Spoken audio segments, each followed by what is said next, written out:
All right, Goof, let's go grab your stick. Grab your stick. Good girl. Such a useful dog. All right, so here's my dirty van. I got some stuff in my van I got to show you. I've got a project. I got lots of projects. I got to cut the rest of the grass today. I swear to God, I cut all that yesterday, and it's like it grew almost back to where I cut it. Like, it's amazing how fast. I wish my garden would grow that fast. Yeah, there's a bit of stuff in here. I got my fishing boxes, fishing rods, and all that stuff. Now, I'll show you what I picked up yesterday.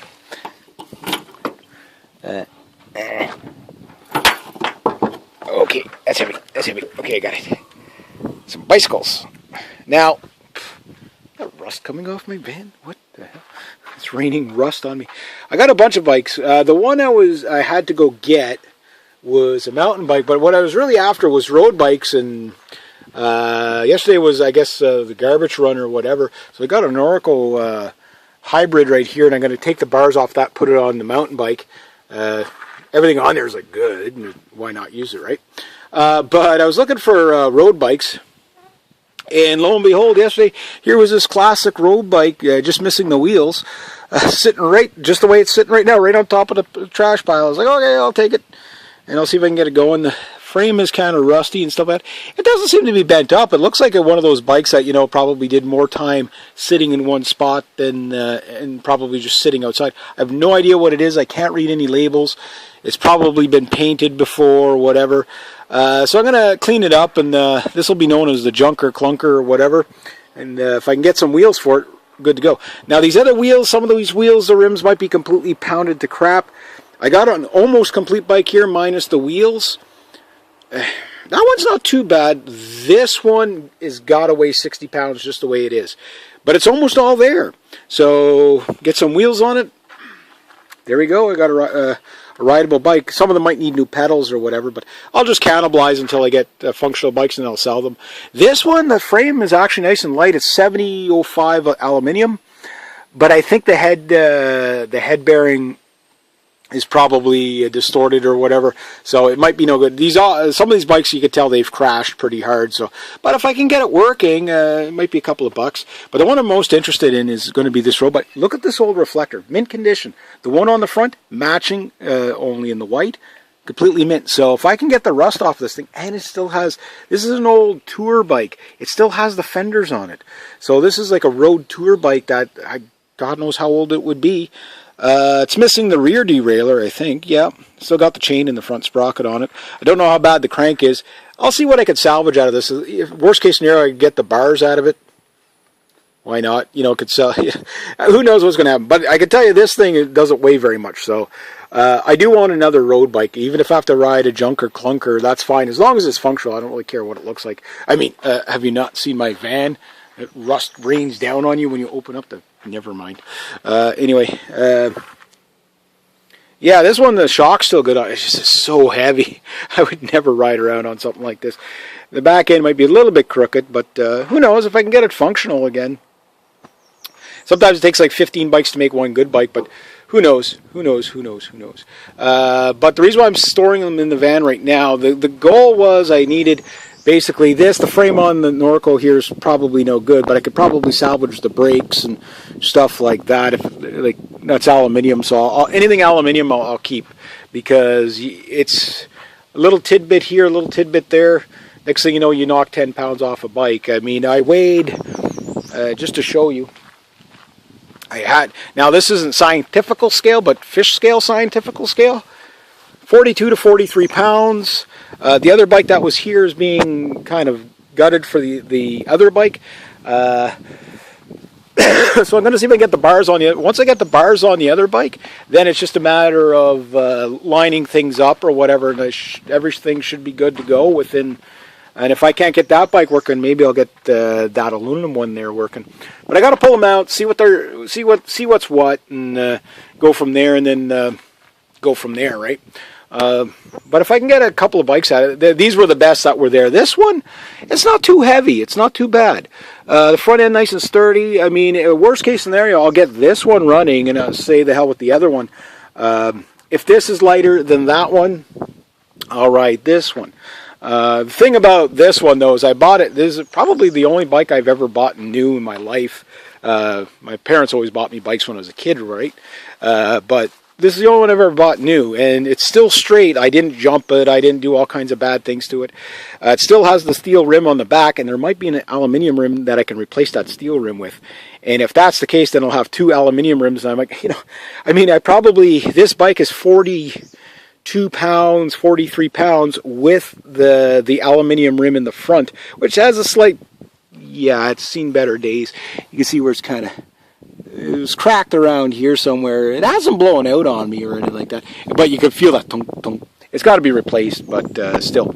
But the spool and all that, you're probably talking almost 4 or 5 pounds just in the wheel itself, from that wheel weight to that wheel weight that I probably saved. So this thing was probably close to 48 to 50 pounds, fully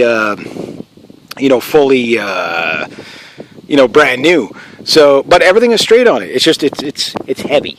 It's really heavy. It's no good for long range touring. You want to do 100 kilometers in a day, you can do it on this, but it'll take you 10 hours, or 6.5 hours probably. 6.5 hours is about it. I did it with a bike like this before that I brought up here. I don't know what I did with that bike. I think I cannibalized that for that other bike that I got in the basement. But anyway, I guess I better just get to it. I just thought I'd show you guys what I got going on. That bike I don't want to get rid of just because it's a good bike. It's reliable. It works well. It shifts well. It owes me nothing. It's again, I've told some of the stories on how I basically commuted to work, saving about $70 a month in bus pass. Now, bus pass in town I think is well over $100 a month.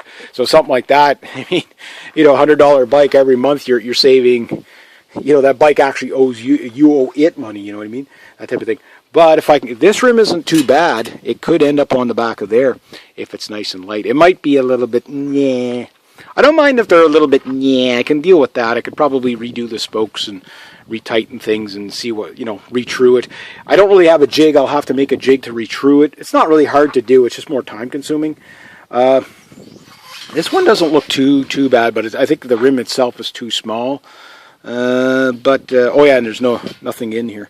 But I thought the rim might be okay. So it's like, if I could spin it and see if the rim's doing that or not. It is what it is. So I'm going to have to check out these rims. Some of them I'm just going to be cannibalizing the guts. Some of them even have disc brakes on them. So it's like, okay, I'll just keep the hubs and then just keep upgrading and upgrading and upgrading. And yes, you end up, it takes like 16 bikes to make one good bike. But that one good bike, for example, the Norco road bike that I had years ago started out as an all steel bike pretty much, and then as I'd find wreck bikes here and there, next thing you know the bike weighed it weighed about 14 pounds. This is like everything I got on there was aluminium or chromoly frame, whatever is what I had on it. I don't know why I got rid of that bike. I think I eventually even went to an aluminum crank, like sprockets and the pedals and all that. And it's just like the bike, it works so well. I don't know why I got it. And then I had a Peugeot that some girl just gave me. It only had a flat tire, and I keep thinking this thing was in mint condition. And she didn't want it. She said, I don't use it. You want it? I was like, okay. So I took it, and when I moved, I was like, screw it, I'll leave it there for the next guy. I should have kept it. And then I had another one. I don't know what it was. I think it was a relay. But this one was like Tour de France relay, like really well. So this thing was so light for what it was and dangerous. It was so dangerous. This thing was so fast. It was probably one of the fastest, even in comparison to modern technology. It was fast even by today's standards of just, you were cycling at 25 to 27 kilometers an hour without putting any effort into it. It was just, it cruised so fast, and it was so twitchy. It was definitely probably a bike that was in the Tour de France at one point and came over to Canada. It was one of those bikes. Older technology, could have been late 80s, early 70s, or late 80s, early 90s. So I got it in the 90s, and then that bike got stolen on me. It was just kind of a crapper, but funny story how it got stolen, but still. Me and my buddy, we were going out to the bars. I'll just finish up on this. My buddy and I decided to go to a bar, and there was some girls we were going to meet up with, and a couple of them were pretty hot and whatever. So we're, being young men, where our brains were at. So we ride. We both have quick release front tires, and guess what we do? We lock up our bikes. We're yakking away, not thinking. Lock both tires together and lock it to the thing. not thinking, remembering that, not paying attention that we got quick release. We come back, it's a bit of it rained or something like that after the night. Come back with no girls, of course. And to top it off, we get there, and he's like, my buddy looks at it, he's, I think your bike's gone. And as we get closer, because it's like the steam coming up from the pavement was kind of foggy. And then I'm like, I think our bikes got stolen. So we're walking home with like these 2 tires and no bikes, no girls. And I'm like, bah, and I just like hurl the tire over the over the side of the highway or whatever. It's like, what a mess it was. But it's too bad because that was a really fast bike. So this one has some aluminium bits on it, but there's a lot of steel on it too. So it probably was a lower quality bike, I would imagine. Both pedals are on it. I can't believe that. They're not matching, but looks like somebody, probably hodgepodge this. But the fenders are on it. Even though I don't really want fenders on a bike because of why have the weight, the charm of restoring this or kind of getting up and going as a semi-classic road bike, road tour bike, could be kind of interesting. So, yeah, there we go. So that's what I got going on. I don't know how many of these things are just going to end up back in the scrap heap where I got them from, but we'll see. There we go.